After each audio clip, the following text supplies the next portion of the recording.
Today I will be talking about Chapter 13 Theories of Personalities. So, what is personalities? Personalities is an individual characteristic patterns of thinking, feelings, and acting. The three concepts that I chose for today would be division of personality, defense mechanism, and birth order theory. Division of personality consists of the ID, the ego, and the superego. The ID is the primitive and instinctual part of the mind that contains sexual and aggressive drives and hidden memories. The superego represents internalized ideas and provides standard for judgment and for future aspiration. And finally, there's the ego, which is the largely conscious executive part of the personality that mediates among the demand of the ID, the superego, and the reality. So a good example, easier example to think about this is in cartoons when there's a character thinking, there's always an angel and a demon on their side. The demon would represent the ID because they are acting on basic instinct and basic needs, basic drives. And the superego would be the angel because they're trying to rationalize and judge like correctly what to do, what is the moral way to do it.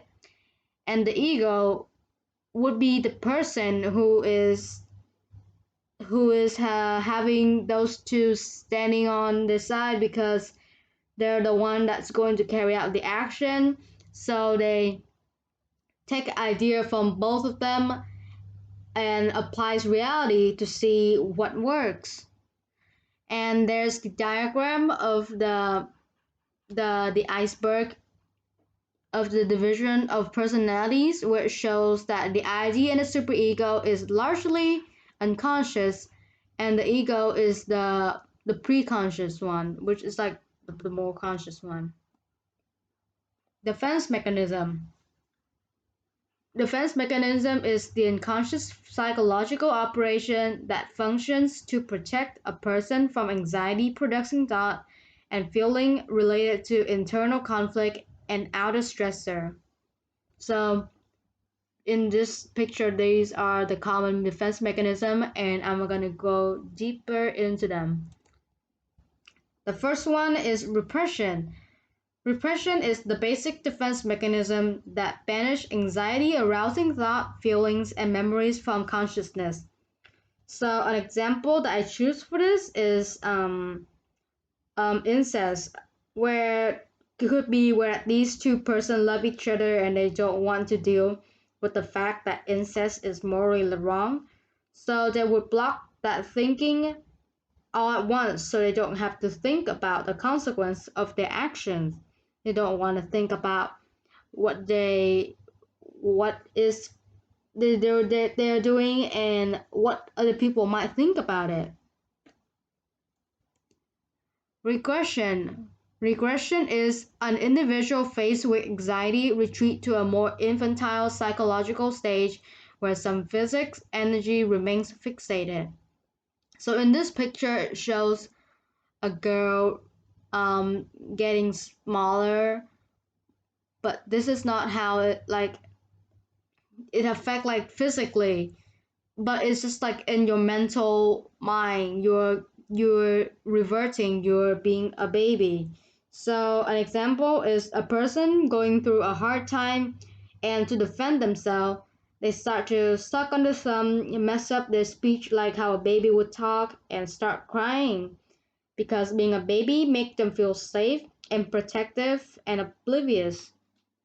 And so that's the repression. Displacement. Shift sexual or aggressive impulse toward a more acceptable or less threatening object or person, as when redirecting anger toward a safer outlet.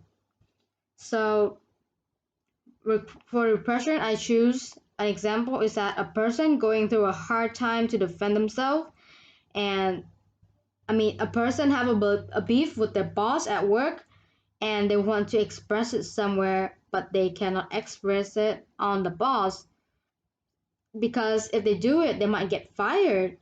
So they express them on a family members like a sister because they are more vulnerable and they can't do anything. So in this picture shows that a woman who could be the mom or the teacher is getting angry and she is expressing them on the little boy because he is smaller and vulnerable, so he's like a safer outlet. Rationalization offers self-justifying explanation in place of the real, more threatening unconscious reason for one's action. In this picture, it shows that the boy is trying to rationalize why he got an F on the test, and he said he failed it because my teachers hate me, which is another way to think about it. Is rationalization is making excuses so you can like twist way of thinking into how you want it to be to rationalize why the thing happened that way to make yourself feel better.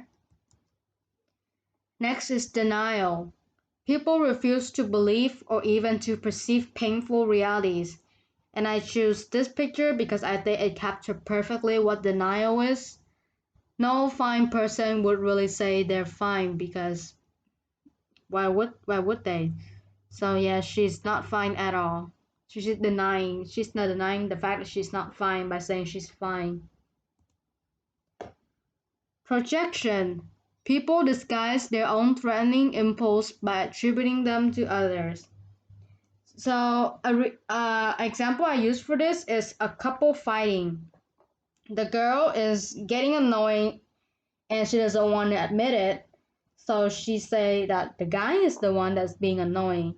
Therefore, she's projecting what she thinks about her onto the other to make herself feel better and to protect herself. Sublimation. The redirection of an acceptable sexual or aggressive impulse into a more socially acceptable behaviors. This one is the defense mechanism that I use a lot.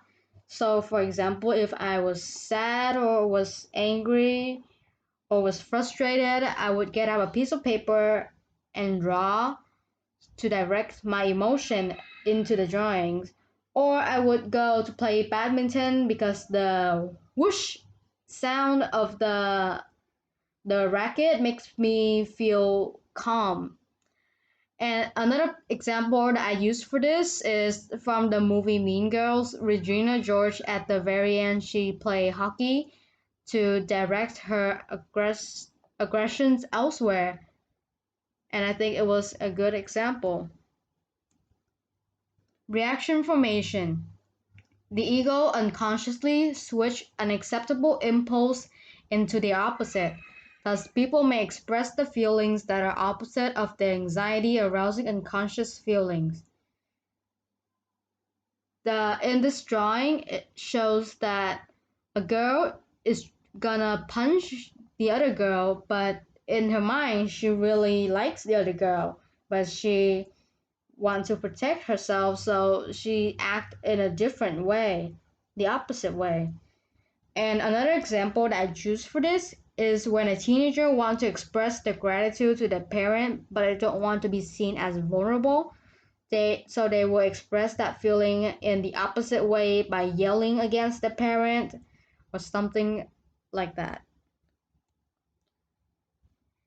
The last concept that I will be discussing is birth order theory. So in here it shows that it's the firstborn, the middleborn, the lastborn, and the only child. So the firstborn, the oldest one, is the perfectionist because they were the first one, so they feel that they have to be more and be a role model for the other siblings. That's why they're perfectionists, the achiever, they're the leader because they have like little underlings, and that's why they're bossy. And The middle born is more rebellious and adaptable one because they're at one point managed to take away the attention from the firstborn, and they're not having this massive expectation from other people like the firstborn does. Hence why they are more wild and more out there, because nobody is there to really give them what they have to do. The lastborn is the one that gets the most love because they are the smallest ones, hence why they are attention seeker, because they feel like they should always be the most loved ones, and that's why they are the most uncomplicated one because they're more dependent on how other people interact with them. And then finally there's the only child, which consists of all the positive traits from all of them,